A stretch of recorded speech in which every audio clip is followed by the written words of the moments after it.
Grandes traidores a España desenmascara a los Judas que cambiaron para siempre nuestra historia. En sus páginas encontramos a personajes que a lo largo de los tiempos han actuado de manera perversa hasta el punto de convertirse en grandes traidores.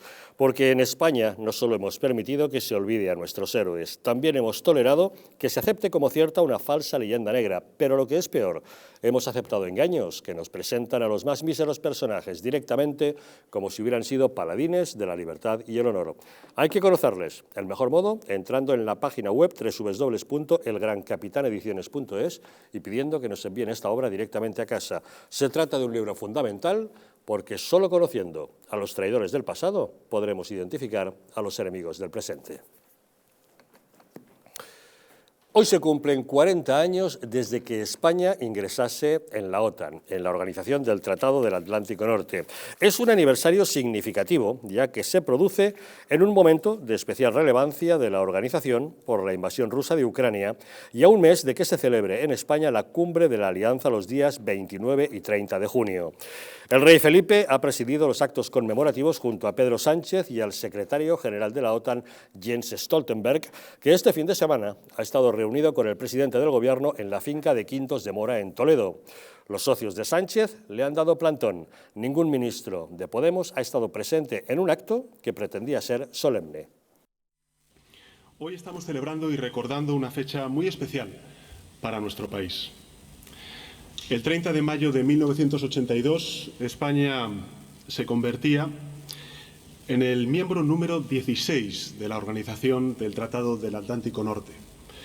Cumplimos en consecuencia 40 años de alianza con un grupo de países que comparten esa forma de estar en el mundo que llamamos democracia. Fue el gobierno de la UCD, presidido por Leopoldo Calvo Sotelo, el que firmó nuestro ingreso en la OTAN el 10 de marzo de 1981.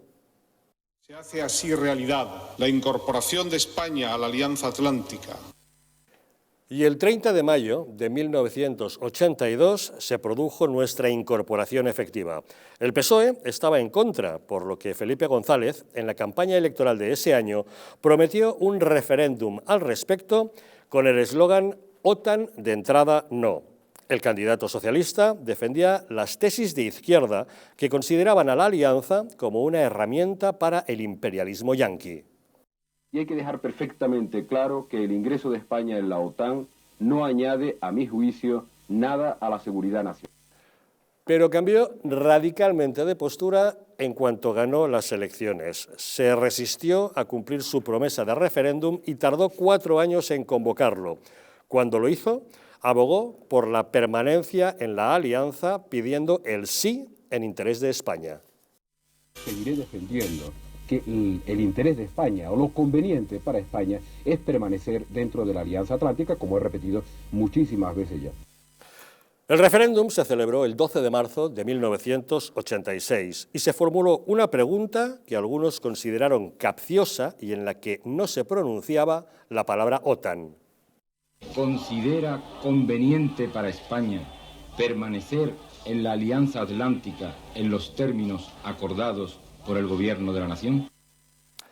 Y ganó el sí, ganó con un 56,85% frente a un 43,15% para el no. El resultado es un éxito de todo el pueblo español. Pero esa aceptación fue bajo 3 condiciones: que España no se integraría en la estructura militar de la OTAN, la prohibición de instalar o almacenar armas nucleares en nuestro territorio y la reducción de la presencia de las bases estadounidenses en nuestro país, que se habían instalado tras los Pactos de Madrid de 1953. Pero esas 3 condiciones se han incumplido con el paso del tiempo. La presencia estadounidense no solo no ha disminuido, sino que ha crecido. Y sí nos hemos incorporado a la estructura militar. Lo hicimos en 1997 con el gobierno de José María Aznar. Además, nuestro papel secundario quedó totalmente olvidado cuando en 1995 Javier Solana se convirtió en secretario general de la Alianza. Ahora, 40 años más tarde, se da una paradoja. En el gobierno tenemos al PSOE, que es partidario de la OTAN, y a Podemos, que está en contra. Pedro Sánchez ha querido recordar que nuestra permanencia en la alianza fue refrendada por consulta popular. Y fue el presidente Felipe González el que, con valentía, con coraje, asumió el reto planteando a la ciudadanía la conveniencia de permanecer en la Alianza Atlántica mediante un referéndum consultivo. El resultado, más de un 52% de votos a favor de la permanencia, convirtió a nuestro país, a España, en el primer país perteneciente a la OTAN por decisión popular, legitimando definitivamente el ingreso de España que hoy estamos celebrando. Tenemos comunicación con nuestro analista Eric Encinas. ¿Qué tal, Eric? Muy buenas noches. Buenas noches, Javier. Un placer estar en Distrito TV, en tu programa.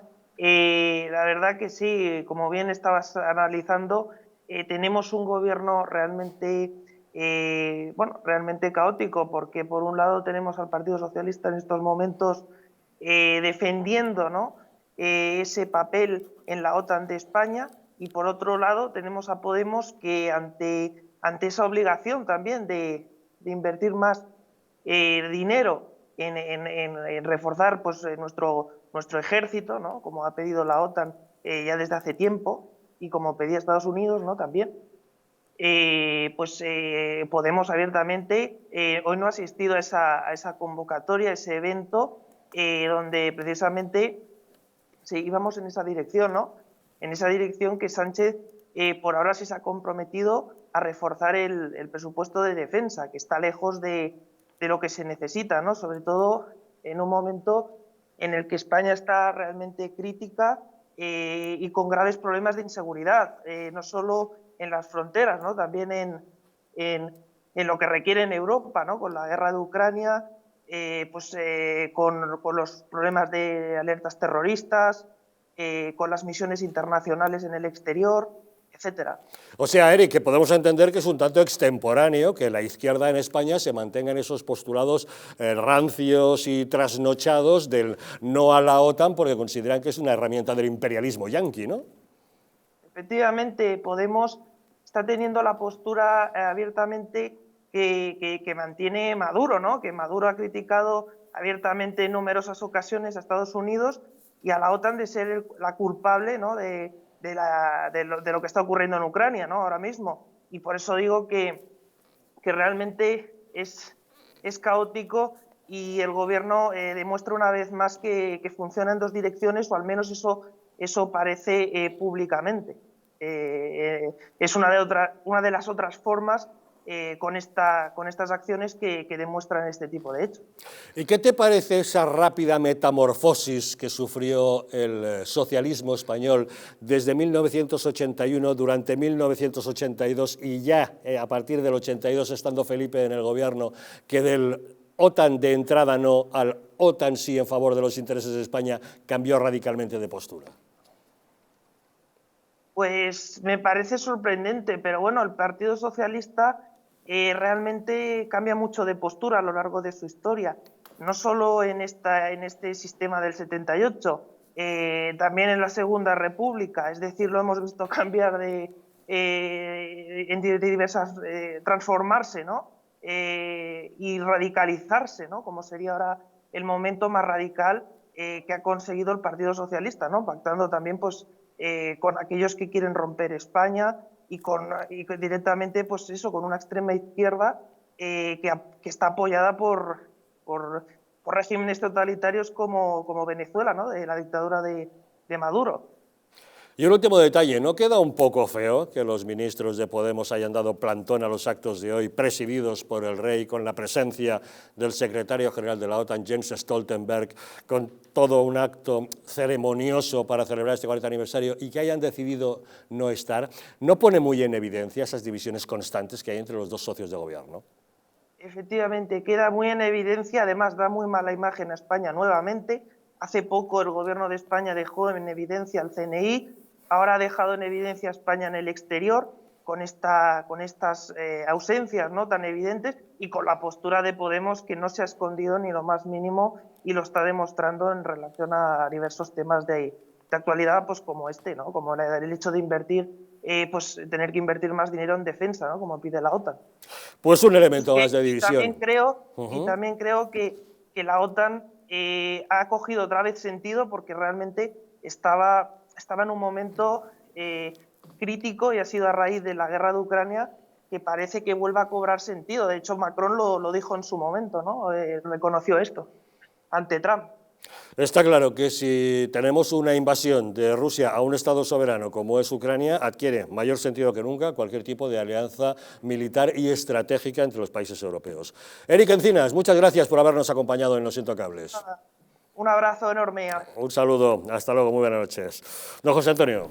Bueno, yo para seguir un poco con el hilo de Eric, como militar, que sabes que soy en excedencia por mi situación política, yo lo que tengo que decir es que Defensa necesita más presupuesto. O sea, todos nos enorgullecemos cuando mis compañeros están en un montón de misiones, algunas humanitarias y otras muy difíciles, pero luego el dinero no llega y lo que se vive en los cuarteles militares, y lo sé por experiencia personal, es pues material muchas veces deficiente, no llegan recursos.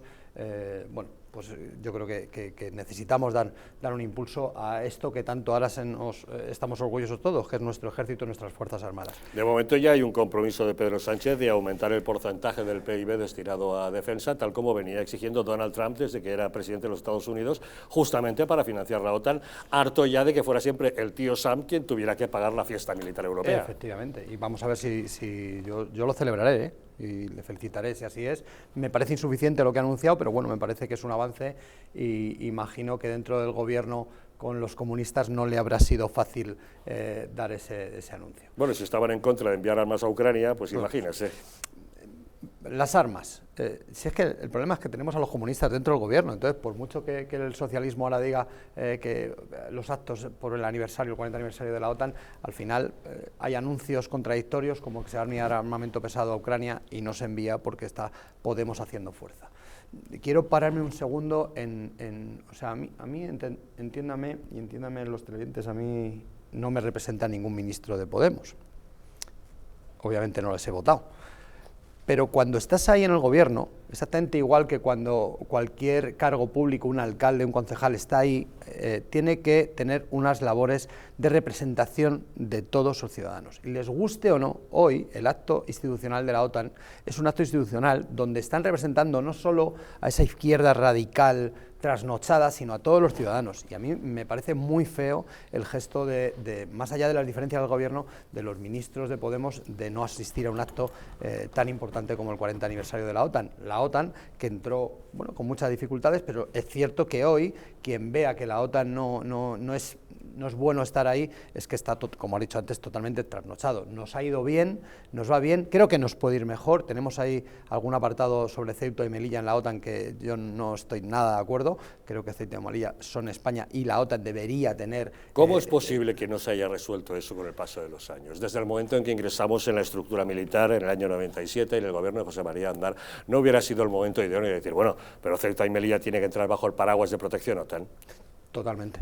Pero totalmente. Yo efectivamente no sé cómo fallamos ahí, no resolvimos esto. Obviamente Pedro Sánchez no lo va a resolver, y menos con estos ministros, pero hay que tenerlo. Y luego, no es un gobierno nada fiable cuando estamos hablando de defensa, estamos hablando de ir todos juntos en un sistema global, y a la vez sus propios ministros están con las escuchas, con el CNI, poniendo en evidencia lo más importante y lo más sagrado de una nación, que es la parte interior, ¿no? Yo creo que los gestos de Pedro Sánchez en la cumbre de hoy parece que le arman como un líder, pero en realidad no tiene bien hecho todo lo que tiene de puertas para adentro, y eso lo sabe todo el mundo ya. Lo sabe a nivel económico, no hemos hablado antes, cuando manda los presupuestos estos ficticios, pero también lo saben a nivel de seguridad y a nivel, en este caso, militar. Don Fernando. Bueno, yo lo primero que quiero es mandar un abrazo a todos los caídos españoles en misiones internacionales en defensa de la paz, en defensa de nuestra nación y en defensa de las libertades. Desde aquí recordarles, porque son españoles que han ido a defender los derechos nacionales e internacionales nuestros, ¿no? Lo segundo, reírme del pacifismo de la izquierda. ¿Pero qué tiene que hablar la izquierda de pacifismo? Cuando la izquierda habla de pacifismo, yo me echo a reír, porque si el pacifismo de la izquierda son las piedras de Vallecas y son los ataques que han sufrido los partidos constitucionalistas donde han ido, léase, desde las provincias del norte de España a nuestra amada Cataluña o en el centro de Madrid, porque el pacifismo de la izquierda acaba cuando ellos lo dicen, es que lo utilizan como mantra. porque no saben gobernar de otra manera que no es a través de la violencia, y esto lo llevan haciendo desde el inicio de la transición con sus grupos políticos ETA, Grapo, FRAP, etcétera, etcétera, etcétera. Esto es el pacifismo de la izquierda. Esto es lo que no quiere la izquierda que hablemos. Pero lo tercero... Bueno, la izquierda de Podemos no quiere que se celebre la cumbre de la OTAN, quieren convertirlo en una cumbre de la paz. Claro, es el pacifismo de la izquierda, repito, claro. Qué paz y qué, o sea, sus grandes palabras como el referéndum de las repúblicas, como todas estas cosas que manipulan, que mienten, que Esto me engañan. recuerda a las grandes movilizaciones del no a la guerra contra el gobierno de José María Aznar, que sin embargo no se produjeron contra José Luis Rodríguez Zapatero en nuestra intervención en Afganistán, en la que las tropas españolas sí entraron en combate, sí murieron en acciones bélicas y luego recibieron las condecoraciones no con distintivo rojo de acción militar, sino con distintivo blanco por una acción humanitaria.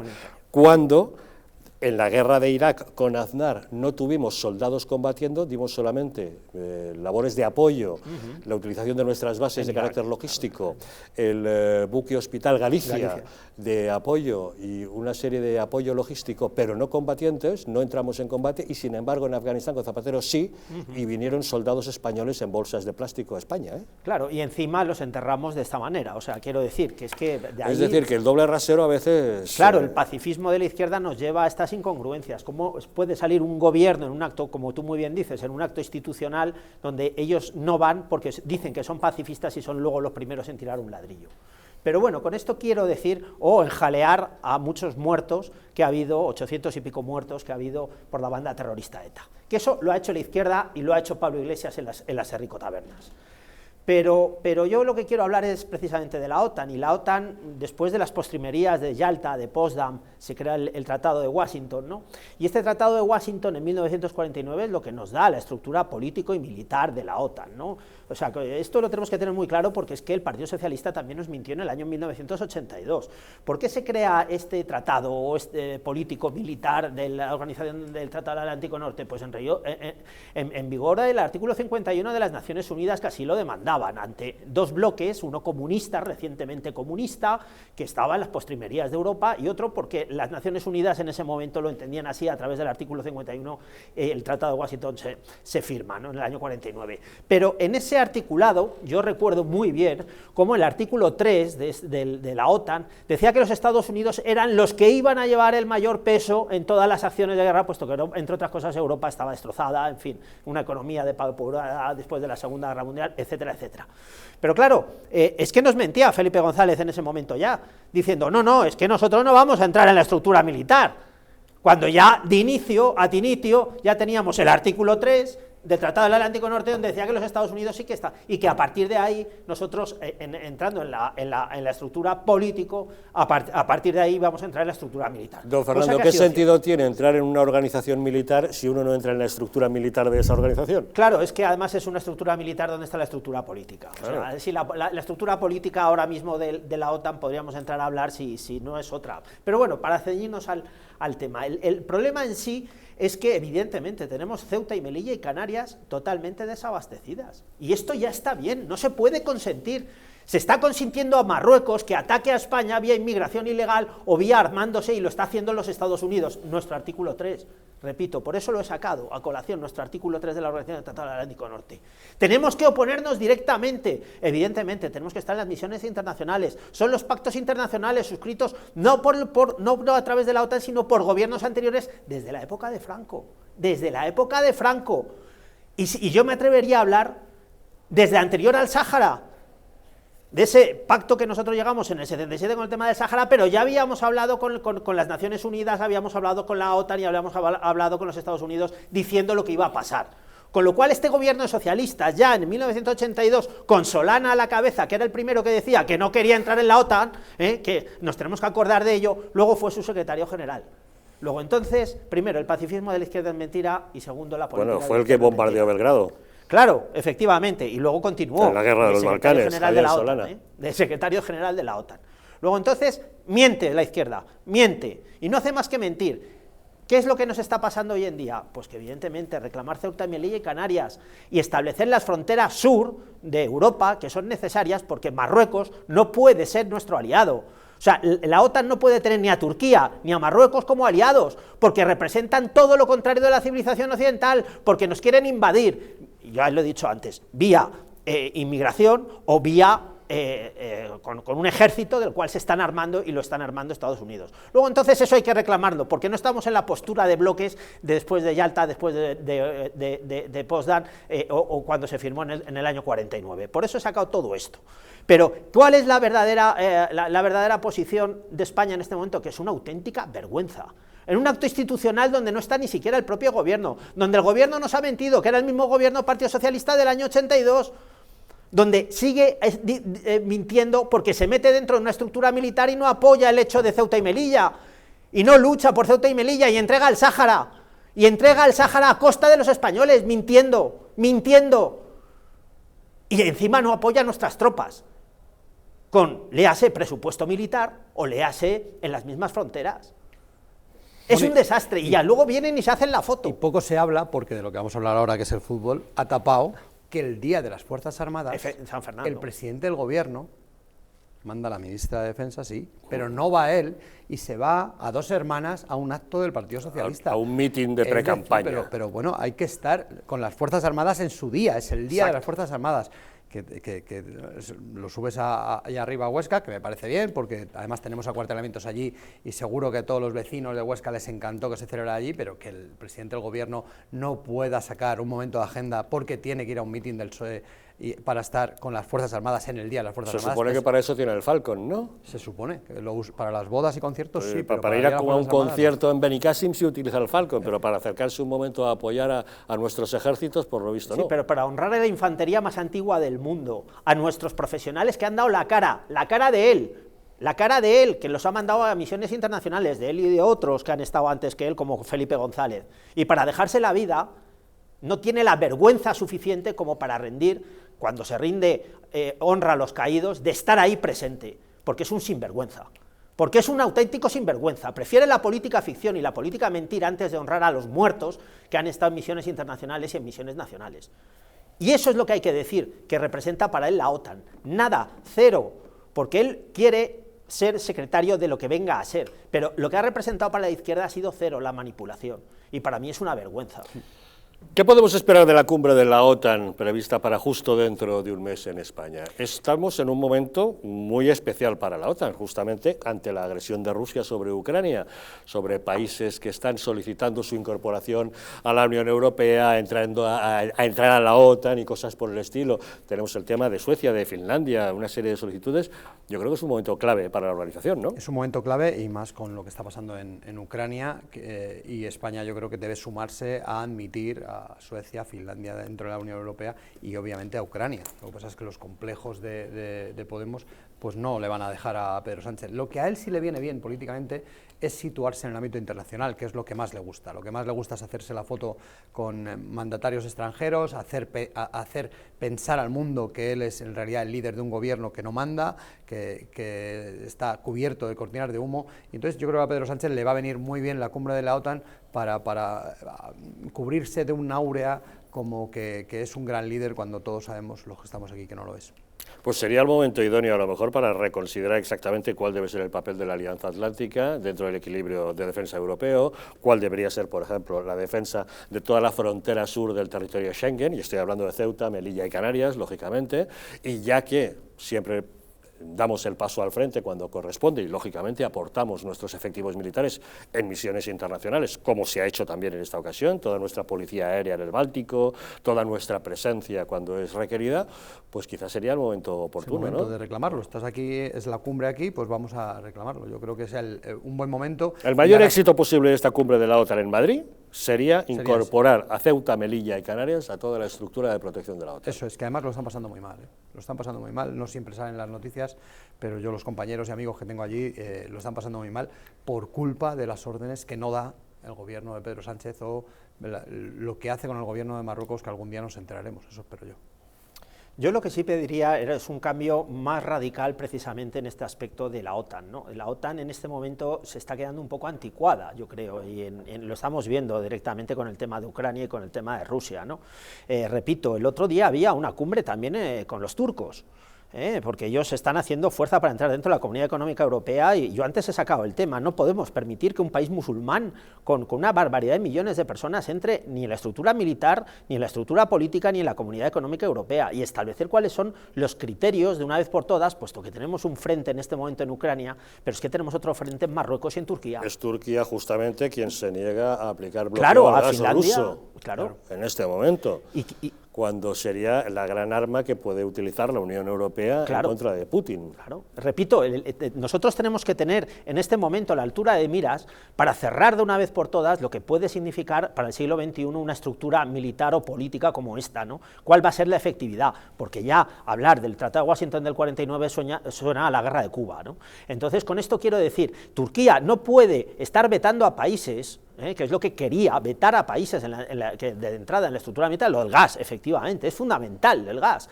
Y luego Marruecos tampoco puede estar haciendo de socio de los Estados Unidos, o los Estados Unidos no puede ser socio de Marruecos, porque España es anterior a Marruecos como país.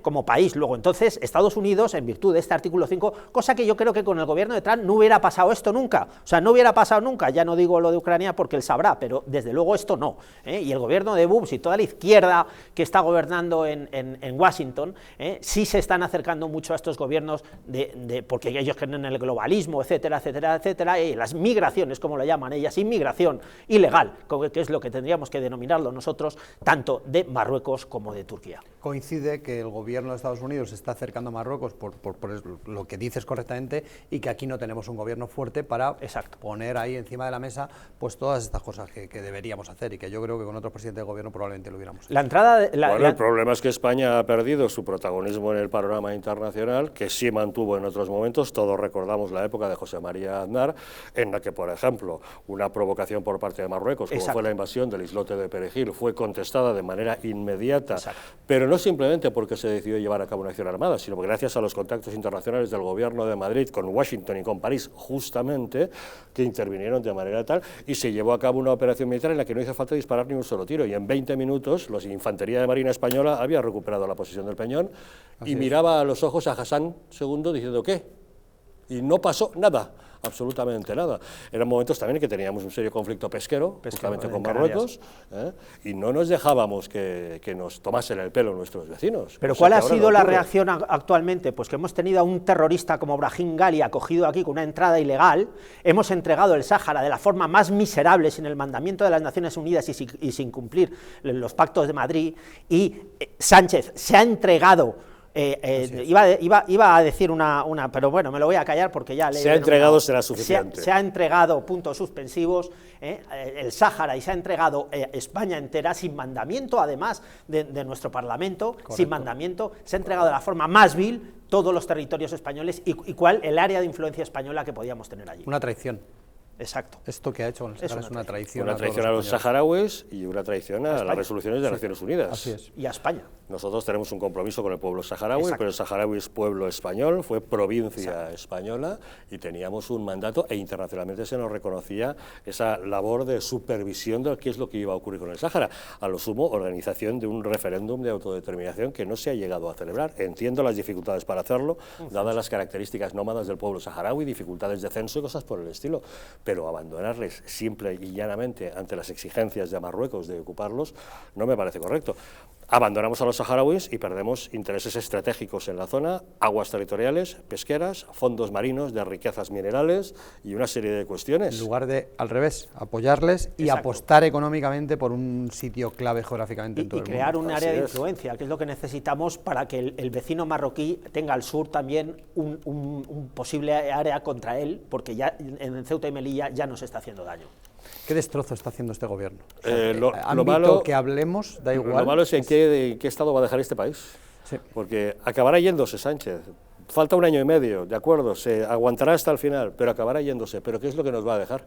Ya no hablo del siguiente gobierno, a ver con qué se encuentra y qué es lo que puede hacer, sino los propios españoles, en qué situación va a dejar este país, ¿no? En fin, afortunadamente quedan otras alegrías, como que la Champions es de un equipo español. El Real Madrid se ha traído la 14ª orejona, que ya reposa en las vitrinas de su sala de trofeos. Lo que no mereció ningún tipo de premio fue la organización de UEFA, que fue un absoluto desastre.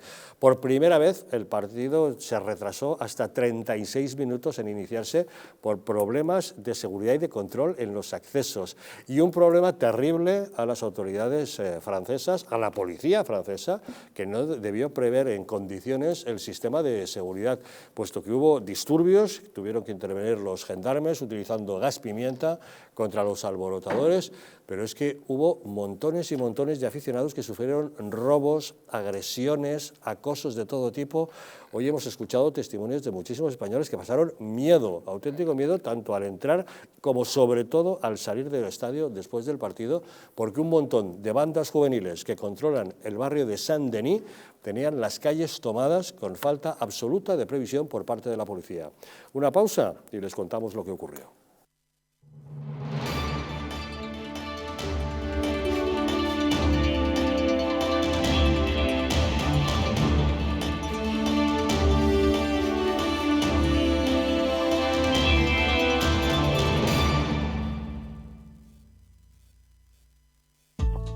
La presencia del colágeno en la composición de huesos, piel, ligamentos, cartílagos y tendones es imprescindible para frenar su deterioro.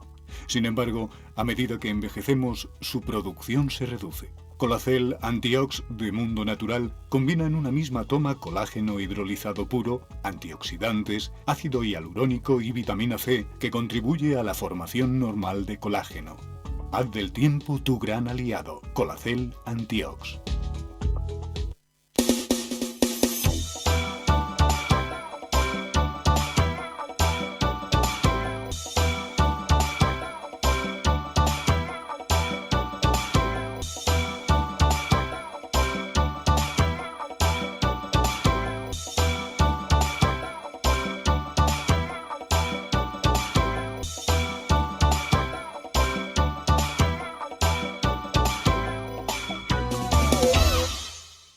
Un estilo de vida saludable, la dieta y el ejercicio físico ayudan a disminuir los niveles de colesterol. Divecol Forte de Mundo Natural contiene cardo mariano, coenzima Q10 y levadura de arroz rojo que aporta 10 miligramos de monacolina K que contribuye a mantener niveles normales de colesterol sanguíneo. Protege tu corazón, protege tu salud. Divecol Forte de Mundo Natural.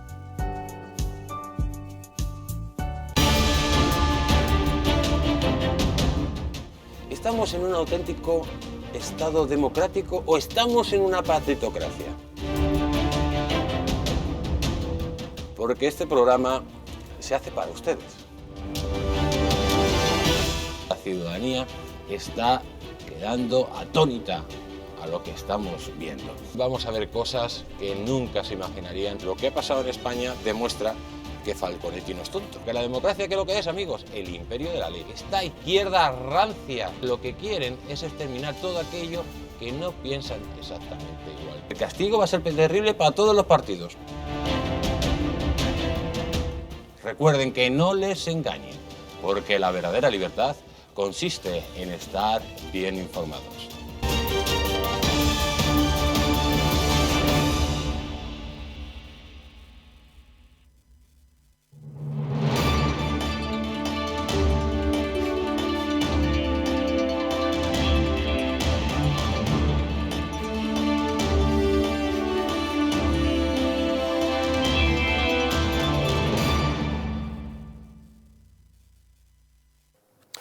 ¿Sabías que nuestro intestino aloja una estructura que fabrica y almacena el 80% de nuestras defensas? Y es que la flora intestinal juega un papel fundamental en la defensa de nuestro organismo. Symbioline Megaflora se encarga de protegerlo porque es un complemento a base de inulina, probióticos y vitamina B6 que aporta más de 35.000 millones de microorganismos vivos capaces de atravesar la barrera ácida del estómago y estimular la producción de recursos inmunitarios, así como de proteger nuestras mucosas.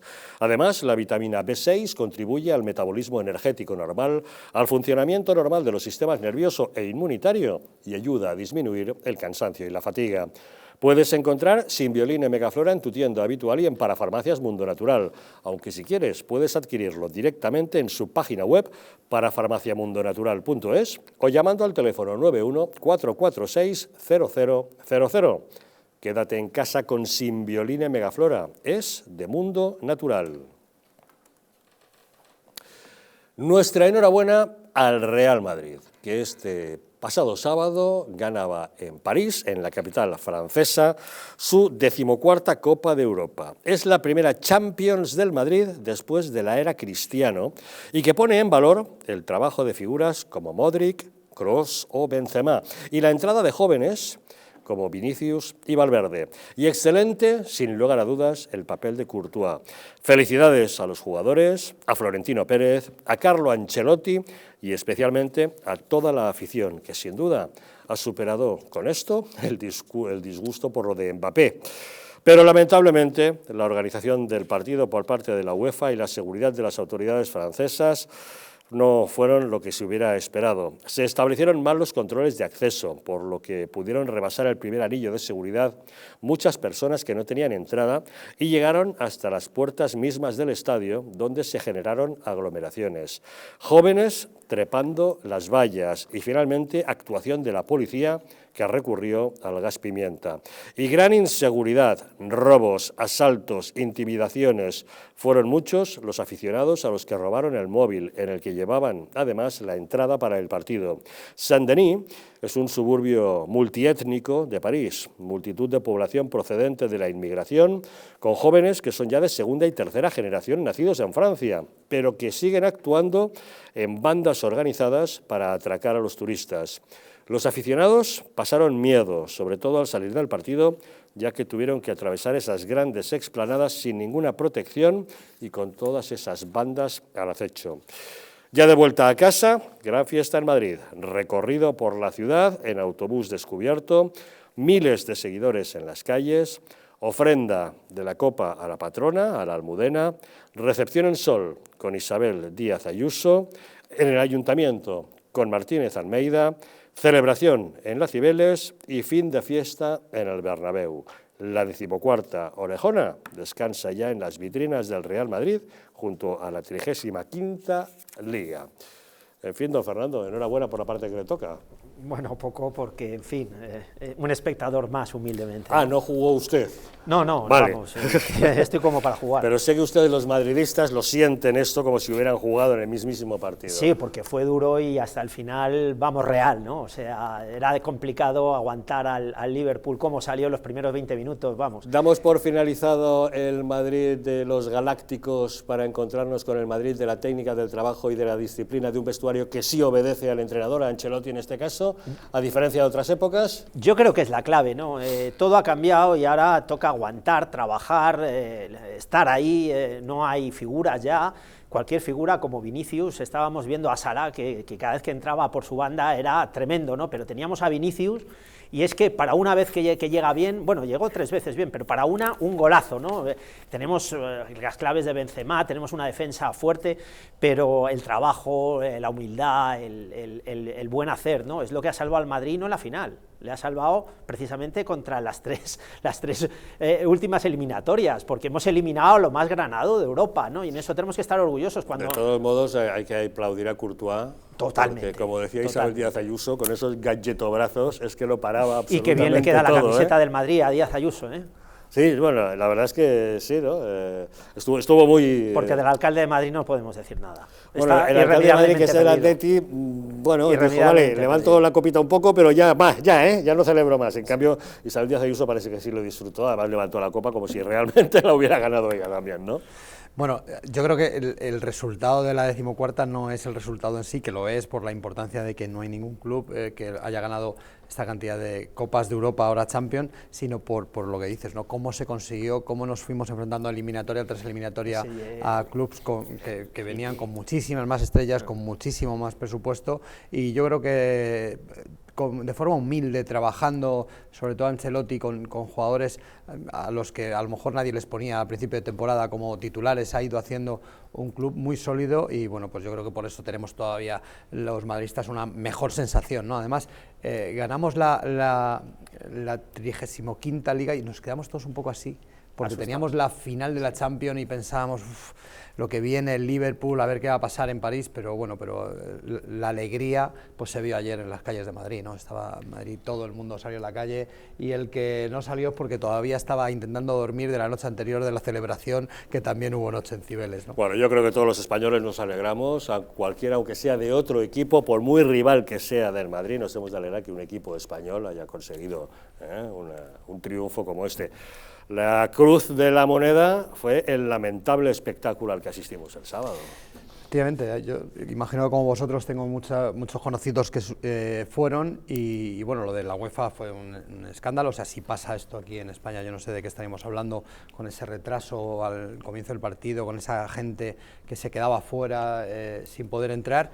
Pero aunque todos los medios hoy sitúan a la UEFA como el punto central, a mí me parece que hay que situar a Francia.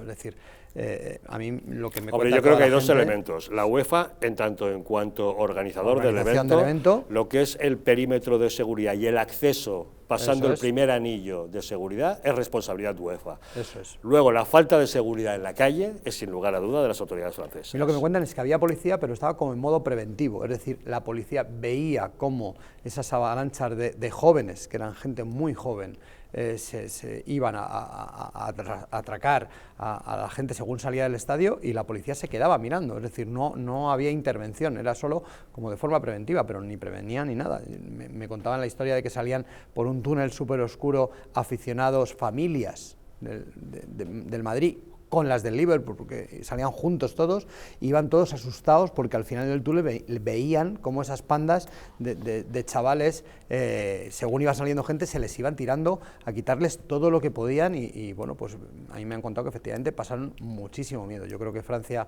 debería dar una explicación, va a celebrar unos Juegos Olímpicos dentro de muy poco y la seguridad es ante todo. Yo recuerdo no hace mucho que celebramos aquí casi de forma rapidísima un Boca River, que son dos aficiones muy complicadas aquí en Madrid, con muy poco tiempo de preparación y no hubo ningún incidente. Es decir, la seguridad, poniendo los medios que procedan, tiene que estar asegurada para toda esa gente que va a ver una final de la Champions. Recordemos familias, que es que había gente del Liverpool y del Madrid que se fueron allí con sus hijos, con sus abuelos y no puede pasar lo que pasó.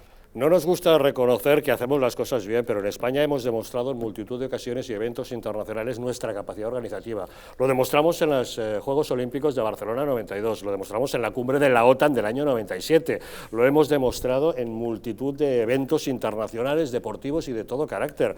Y nunca jamás nos hemos encontrado con una situación de falta de control como la que vimos el sábado en Saint-Denis. Así es, España es un gran país y lo demostramos. Lo que pasa es que luego los españoles somos un poco masoquistas, ¿no? Que nos gusta autofustigarnos por cada cosa que podemos mejorar o que hacemos regular, pero estamos dando un ejemplo siempre en organización, por ejemplo, de eventos deportivos, y tenés a todo un país, Francia, que ha demostrado que el tema de seguridad no lo ha hecho bien, no lo ha gestionado bien. Y mira que ellos tienen experiencia en gestionar chalecos amarillos y manifestaciones, pero no, esta vez Francia no ha estado a la altura de lo que es un gran país europeo ni París. Bueno, yo quiero aquí hablar precisamente de lo que ha sido mi sector y como director de seguridad de los Seguridad, correcto. Sí. Estábamos esperando su intervención a este respecto desde el punto de vista técnico. ¿Qué pasó ahí el sábado en Francia? Humildemente, bueno, pues quería decir que aquí en España, precisamente, los compañeros directores de seguridad del Real Madrid, del Villarreal, del Valencia, etcétera, es que lo tienen todo. ¿Cómo se prepara un partido de estos? Pues realmente, porque la conclusión es rápida, ¿no? Hay unas reuniones anteriores al partido donde, evidentemente, todos, absolutamente todos, desde policías, ambulancias, bomberos, seguridad del propio estadio, policía municipal, se establecen todos los protocolos de actuación. Estos protocolos se llevan directamente llegan directamente a todos los encargados y para que se establezcan inmediatamente. Yo lo que sí veo aquí, así me han trasladado, me han trasladado profesionales que estuvieron, yo no estuve en París, pero ellos sí estuvieron, y algunos que estaban activos en ese momento, ¿no? Que hubo precipitación por parte de la UEFA porque cambió el campo a última hora. ¿Puede usted enderezarse un poquito el micrófono, por favor? Ahí, perdón. Perfecto, sigamos. Hubo una precipitación por parte de la UEFA porque no comunicó directamente los cambios, que ya se sabía que iba a ser París, pero no comunicó todos los protocolos, con lo cual es que esto no es solamente comunicar, oye, vamos a jugar en París, no, hay que establecer cuáles son los protocolos de la UEFA para hacerlos coincidir con los de la policía, con los de la Policía Nacional, con los bomberos, con tal, establecer los anillos de seguridad, establecer... Es la verdad que un puzzle tremendo, que lo vemos en España absolutamente todos los fines de semana en cualquier partido, puesto que prácticamente no tenemos absolutamente nada, ni un solo problema. Pero ellos sabían ya que Saint-Denis es un barrio conflictivo. Sí, pero ya lo empezamos... saben perfectamente. Si lo saben, pues justamente mayor prevención deberían haber aplicado. La UEFA ya actúa mal, ¿vale? Ya actúa mal, actúa tarde, y actúa tarde incluso mandando cuáles eran las instrucciones o cuál era, porque los estaban esperando desde París, desde Francia, ¿no? La segunda parte de todo esto es que sí es verdad que se hicieron esas reuniones, pero tampoco estaban los protocolos perfectamente claros y perfectamente esclarecidos, puesto que en estos anillos concéntricos, que son todos los núcleos de seguridad, desde la personal hasta los grandes centros comerciales o los grandes partidos de fútbol, está asignado cada especialidad de cada persona. Por ejemplo, en los campos de fútbol lo vemos, como tenemos a la Policía Municipal cortando los accesos, en la Policía Nacional la seguridad del estadio, el SAMUR, etcétera, etcétera, etcétera. Pero ¿qué es lo que ha pasado aquí realmente? Que es lo que a mí me han trasladado los diferentes profesionales del sector, pues que no sabían evaluar riesgos. Y tras lo primero que hay que hablar cuando establecemos protocolos de seguridad es esa evaluación de riesgos.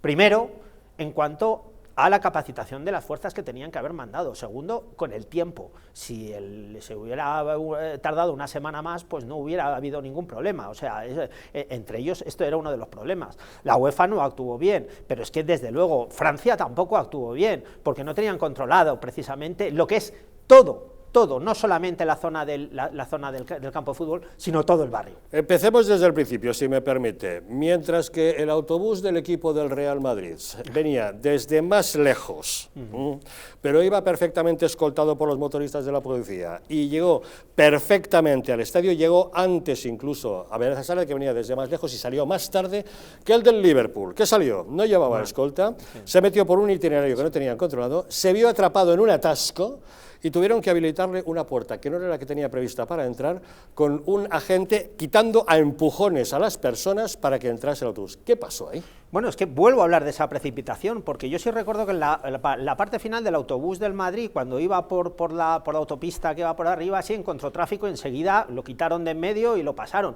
pero es que no se acordaban tampoco que el Liverpool podía entrar, y además entrar atascándose el autobús, en fin. Repito, esa precipitación le ha llevado a una cadena de problemas que empiezan por ahí, empiezan porque el Liverpool llega tarde. Luego entraremos con los aficionados, lo que ocurrió con los aficionados, puesto que hubo robos de entradas, aficionados que no eran tales aficionados, que querían entrar al partido, había falta de efectivos, en fin, ahora entraremos en todo eso, pero es que ya la planificación de por sí ya era defectuosa, y hablo de la planificación del acto en sí, que corresponde a la UEFA y corresponde precisamente a Francia, claro. De todas formas, creo que juntar UEFA y Francia es un error. La UEFA, yo estoy totalmente de acuerdo, que había faltado planificación, pero un país puntero, una ciudad capital de Europa, capital del mundo como París, no puede enfrentarse a un estadio donde se juegan habitualmente partidos de fútbol con distintas aficiones, donde tienen que tener súper medido, como lo tienen aquí cuando viene a jugar el Madrid al Bernabéu o el Wanda o el Atlético al Wanda. La policía ya tiene establecidos, porque es una cosa que siempre está ahí, no es una cosa puntual de una feria en un sitio donde no sabes cómo va a ser la seguridad. Entonces a mí me parece que sobre todo la parte de la seguridad de las fuerzas de seguridad de París, de Francia, es mucho más llamativo que lo de la UEFA. La UEFA es un desastre, pero no puedes permitirte que vayan aficionados que pasaron miedo con sus hijos, con gente que les robaron el móvil, la cartera, les tiraron al suelo, les empujaron. Bueno, pero esto en una Europa actual yo no lo concibo. Además es que hay un protocolo exclusivo precisamente para las finales. Repito, el estadio tenía 80.000 personas, lo que puede tener un Bernabéu o lo que se pueda andar cerca cualquier estadio de España, ¿no? Y precisamente en ese estudio, en esa precipitación que digo yo que hubo a la hora, porque las reuniones sí se establecieron, lo que no se implementaron fueron precisamente los protocolos de seguridad. O O sea, las reuniones estuvieron, pero los protocolos de seguridad en cada zona, por cada sitio, es lo que no se implementó. Lo vemos con las entradas, con las mismas entradas. ¿Cómo tú puedes permitir que se salten anillos de seguridad? Eso es la mayor vulneración de seguridad que te puedes encontrar en una final o en una congregación de gente. Los anillos de seguridad son fundamentales, primero para canalizar, segundo para controlar y tercero para que todo discurra con efectividad, que es lo que tú quieres. Porque yo solamente pongo el ejemplo que por casualidad no pasó, pero tuvieras que desalojar el estadio rápidamente por cualquier cosa, ¿qué nos hubiéramos podido encontrar? Esos protocolos no se llevaron a efecto puesto que fallaron, y eso es muy grave en seguridad. Repito, es muy grave. A la UEFA la voy a dejar a un lado porque ya sabemos todo lo que es la UEFA, pero es verdad, y no pasó más, porque afortunadamente entiendo yo que los profesionales que estaban desplazados ahí hicieron todo lo posible, porque fue un descontrol absoluto. Pero ¿cómo podemos permitir que alguien salte una verja que se puede caer, descalabrar, o incluso tumbar esa verja y provocar una avalancha? No voy a hablar de los Gesell porque fue una tragedia tremenda, pero es que ¿dónde estaban los protocolos de seguridad? ¿Dónde estaban las instrucciones? ¿Dónde estaban los encargados de la zona? ¿Dónde estaba precisamente el control de las entradas? ¿Y dónde estaba el control de las aficiones? Porque tú no puedes permitir, como bien pasó, que la afición del Madrid enseguida ocupó sus localidades y tener a la pobre afición del Liverpool a cerca de un número muy amplio de gente en plena calle, que lógicamente estaban oyendo ya los himnos de los dos equipos, ¿no? Lógicamente tienes que contar con esas personas. ¿Cómo esa puerta está cerrada? Porque precisamente los dos anillos anteriores han fracasado. Los protocolos no se han llevado hasta sus últimos términos y no se ha discriminado a la gente, no se ha cacheado a la gente, con lo cual tienes ese problema. Y repito, el problema lo tenías en esa puerta, porque si ahí tienes un problema, lógicamente tienes que cerrar esa puerta, porque no puedes permitirle el acceso al estadio, porque vete a saber lo que pasaba en el estadio. Pero el problema es que no tenía que haber llegado el problema hasta esa puerta. Para eso están esos anillos concéntricos preliminares, justamente para que acceda solamente al interior de los mismos la persona que debidamente acreditada con su entrada puede entrar, y entonces entra, llega a la puerta y entra sin mayor problema, como pasó con gran parte de la afición del Madrid, que efectivamente ocupó sus asientos con muchísima antelación. Dicen que hubo fallos hasta del sistema, que el sistema no llegó a controlar la avalancha de entradas que había. Es que, repito, fueron tantos fallos múltiples, que es lo que organizan estos problemas. No podemos hablar de un solo fallo, sino fallos múltiples. Repito, protocolos, precipitación, mala coordinación, incluso entre la diferente policía, la policía municipal de allí y la policía, repito, la misma llegada de los equipos, del equipo de Liverpool, con un atasco. O sea, es que tenían que haber liberado esas calles. Repito, lo contrario, si hubiéramos tenido que desalojar el estadio. Lo del autobús del Liverpool me pareció patético, porque claro, acababa de ver la llegada del autobús del Real Madrid con sus motoristas abriendo camino, calles perfectamente despejadas, su entrada dentro del estadio, todo perfecto. Bueno, ¿qué pasa con el Liverpool? Que viene desde más cerca, había salido antes, y de repente vemos imágenes aéreas en las que vemos el autobús del Liverpool. Esto no está improvisado. Atascado en una calle llena de coches. Se sabe desde hace tiempo que la final iba a ser ahí. O sea, y no vi escolta policial que le estuviera abriendo camino. Pero es el primer evento deportivo de fútbol donde hay violencia, y no es entre las aficiones de los dos equipos. O sea, que entre las aficiones de los dos equipos todo lo contrario. Yo creo que incluso llegaron a protegerse unos a otros porque salían juntos y veían unos como atacaban a una familia y se protegían entre ellos. Es la primera vez en la historia que yo sepa ocurre esto. El control de la calle, que en sí también representa estas reuniones que existen para la implementación de los protocolos, el control de la calle es muy importante, porque tú no puedes tener nada ajeno a un evento que luego dificulte el normal desarrollo de ese evento, como esto que nos ha pasado. Yo repito, menos mal que ha sido esto solo. Si hubiéramos tenido que desalojar el campo, hubiera pasado algo más, ¿qué nos hubiéramos encontrado? O sea, que la responsabilidad es tremenda. O sea, como profesional de seguridad, y muchas veces damos clase de ello, establecer estos protocolos, pero implementarlos directamente. No se trata de establecerlos en un papel y decir, hemos elaborado un protocolo, pero que el protocolo sea efectivo. Repito, en España no tenemos esos problemas. Cuando ha habido que acabar con los grupos ultras, han acabado con los grupos ultras. Cuando han peinado los barrios anteriormente para que no hubiera rateros, para que no hubiera droga, para que no hubiera nada ajeno para que se desenvuelva ese partido internacional, repito, que lo ha visto todo el mundo, afortunadamente, por el Madrid, ¿no? Y ves que los protocolos no se han llegado a implementar como se deberían, te das cuenta que es un fracaso absoluto por parte del gobierno francés. Aquí se desalojó el Bernabéu y se tardó muy poco, ¿no? Exacto, yo siempre pongo el ejemplo. ¿En cuánto tiempo se desaloja el Bernabéu? Claro. entre 3-4 minutos y pico, o sea, Vale. todo el campo entero. Ha mencionado O sea, usted Heysel. La sí. tragedia de Heysel nos dio una gran lección acerca Sí. de las medidas y protocolos de seguridad que había que establecer ante grandes congregaciones humanas, como es un estadio de fútbol. Creo que desde entonces se ha aprendido mucho y efectivamente la prueba de que es posible desalojar el Bernabéu en apenas 3-4 minutos es la demostración de que esas capacidades existen. Yo dar un Hay que nombre tenerlo ahí, bien planificado. en simplemente, eso, ¿no? que es el director de seguridad del Real Madrid, Julio Cedán, como él ya sabía que iba a desalojar el campo entre 3 y 4 minutos y medio. Es que es increíble. O sea, los protocolos, España es un país puntero en estas cosas porque desgraciadamente hemos vivido muchas cosas, hemos vivido el terrorismo, hemos vivido, repito, el Bernabéu se desaloja por un aviso de bomba. O sea, ¿qué nos hubiera podido pasar en Francia con el tema islamista en una final? Yo he visto protocolos, por ejemplo, en Londres, y los he tenido en la mano, cómo hasta internacionalmente se peinaba absolutamente cualquier cosa que se moviera dentro de los anillos de seguridad. Porque es que el problema es ese, las infraestructuras críticas que tenemos en ese momento, como puede ser el metro de París, el mismo campo, en fin, todo eso tenía que estar peinado por la policía, directamente por las diferentes policías y controlado por las diferentes policías, y eso no lo estaba. Fue el aficionado el que se encontró en Saint-Denis, que es un barrio relativamente oprimido, ¿no?, dentro de lo que es Francia. Un barrio París. multirracial, Sí, multirracial, nutrido de la inmigración, claro, y que nadie quiera entender en mis palabras ningún tipo No, de aspecto peyorativo, puesto que la mayoría de estos chavales son, insisto, de segundas y terceras generaciones, ya nacidos en París. Son a todos los efectos ciudadanos franceses, prescindiendo de su origen, que en su gran mayoría es magrebí, argelino y todo eso, una inmigración habitual en Francia. Pero es un barrio en el que, a pesar de que ya son generaciones de integración las que llevan ahí, los chavales jóvenes se agrupan en bandas violentas, que a lo que se dedican es justamente a atracar a los turistas. Me decía una amiga que lo vivió, que en Madrid no hay ningún sitio así. No, además hay no un hay dato... ningún barrio como lo que vieron allí. Hay un dato que la policía española utiliza muchísimo, que es la información, las brigadas provinciales de información, en el caso, por ejemplo, de Madrid o de cualquier ciudad. O sea, ¿cómo no conocían que en ese barrio tenía esa problemática? ¿Cómo no se implementó las medidas necesarias? Segundo, ¿cómo no se implementó las medidas necesarias para acabar con eso en ese preciso momento? Luego ya veríamos a ver qué hacíamos. Tercero, ¿cómo no se detuvo o se contuvo todo aquello? Y cuarto, ¿cómo fue posible que traspasaran el primer y segundo anillo? El otro día estaba en las ventas, esto de que la gente no ve, y hubo una puerta grande. Y estaba cerca de donde estaba toda la Policía Nacional.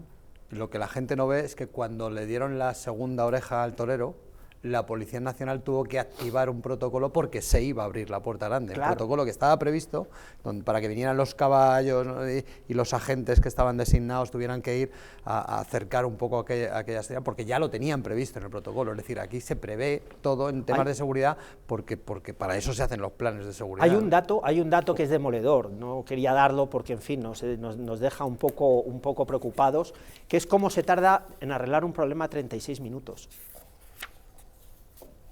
Aquí no ha caído mucha gente en ese dato. Un problema que hemos tenido en una final de la Champions ha tardado 36 minutos en solucionarlo, que sepamos. Bueno, tardó más. El retraso en el inicio del partido fue de 36 minutos. Que sepamos. Pero antes de que llegase la hora de inicio del partido, estábamos viendo imágenes ya que nos servía la unidad móvil de Televisión Española, no la realización UEFA, que eso no estaba enfocando en imágenes, pero sí, como resulta que la puerta Z estaba en las inmediaciones de las unidades móviles, el camión de Televisión Española estaba ahí, con lo cual teníamos una cámara que nosotros sí pudimos ver aquí en nuestro país claramente cómo se iba aglomerando gente en la famosa puerta Z. Repito, hemos desalojado el Bernabéu entre 3 y 4 minutos y en 36 minutos nos han tomado las decisiones suficientes, porque han fallado los protocolos de todo esto que hemos hablado, para resolver el problema. Esto es muy grave, en seguridad es muy grave, los tiempos de respuesta cuestan vidas humanas, y eso es muy grave. Cualquier profesional de seguridad, y los tenemos muy buenos, repito, muy buenos, excelentes en Europa, que vamos a dar clases al resto de Europa, porque aquí los partidos, pues lógicamente va mucha gente también, no es como otros sitios más pequeños, ¿no? Y lo que se habla precisamente son los tiempos de respuesta de las ambulancias, de los bomberos. ¿Qué pasaría si siempre estamos con la pregunta, pero cómo podemos llegar a una final y que no se tomen decisiones en 36 minutos. Bueno, Fernando, en el 11M, lamentables atentados sangrientos en Madrid, hubo una demostración de operatividad de nuestros servicios de emergencia, SAMUR, Policía Local, en coordinación con Policía Nacional. Es decir, la tragedia ya se había producido, las bombas habían estallado, pero el despliegue fue inmediato. Bueno, usted lo conocerá de primera mano, seguramente. Y la previsión, porque cuando estallaron las bombas, pues obviamente nadie sabía lo que iba a pasar, pero todo el mundo se activó, desde emergencias, policías, todo el mundo, bueno, incluso la sociedad civil. Esto que es una final que se sabía desde hace mucho tiempo, esto no puede suceder. Es decir, tenemos que tener todos los parámetros que tienen que ver con la seguridad con un tiempo suficiente preparados, con las zonas acordonadas y con todos los servicios de emergencia listos para actuar para cualquier cosa, porque puede pasar cualquier cosa cuando hay un evento multitudinario de dos aficiones deportivas en un sitio que vienen todos de fuera. En fin, a mí lo de la UEFA es de escándalo, y lo de Francia como país creo que hay que hacérselo mirar antes de afrontar, como digo, esos Juegos Olímpicos dentro de 2 años. Pues que asuman responsabilidades, que se organicen, que efectivamente de cara a los Juegos Olímpicos lo tengan resuelto, y nuestro reconocimiento a los profesionales españoles, porque de verdad que dejémonos ya de complejos de reconocer y decir y tirar piedras sobre nuestro tejado. En España lo hacemos muy bien, estamos muy acostumbrados. Lamentablemente la nefasta experiencia de ETA nos enseñó a tener que combatir el terrorismo, y lamentablemente algunos atentados sangrientos nos han obligado también a desarrollar mejor nuestras capacidades. Pero es cierto que nuestra capacidad para organizar actos ha quedado demostrada. He mencionado antes los Juegos Olímpicos de Barcelona 92, pero como eso hemos tenido multitud de expos, acontecimientos, cumbres internacionales, presidencias europeas, absolutamente de todo, y eventos deportivos de primer nivel o grandes conciertos de grandes estrellas del rock, y afortunadamente la capacidad de nuestros profesionales siempre ha estado a la altura. O sea que nuestra enhorabuena a todos los que se dedican a la seguridad en España, que saben dar lecciones justamente consiguiendo que no pase nada y nadie note su presencia, puesto que de eso se trata, y no como ha pasado este fin de semana en Francia, donde todos hemos visto lo mal que habían hecho las cosas. En fin, don Fernando Martínez Dalmau, veo que se ha puesto usted de nuevo la bufanda del Real Madrid. Por supuesto. Pues a la Madrid. El año que viene otra vez. Muchas gracias por habernos acompañado. A vosotros. Gracias, José Antonio Sánchez. Gracias a ti, Javier. Enhorabuena también por la parte que le toca. ¿Cómo no le vamos a querer? ¿Cómo no le voy a querer? Efectivamente, a la Madrid y para adelante también. Gracias también a todos ustedes por habernos acompañado un día más, y ahora no se vayan lejos, que les dejamos con la película esta noche, Conspiración en Berlín, una de espías con un reparto de lujo. George Segal, Alec Guinness, Max von Sydow. Resulta que en la capital alemana están cogiendo muchísima fuerza los grupos neonazis. Los servicios de inteligencia británicos envían al agente Kuhler justamente a Berlín para sustituir a su antecesor, que ha sido asesinado. Kuhler tendrá como objetivo detener a Oktober, el jefe de la banda, y a todos sus secuaces, y para conseguirlo contará con la ayuda de una profesora llamada Inge. Que disfruten de la película, que nosotros los esperamos mañana nuevamente aquí en Los Intocables.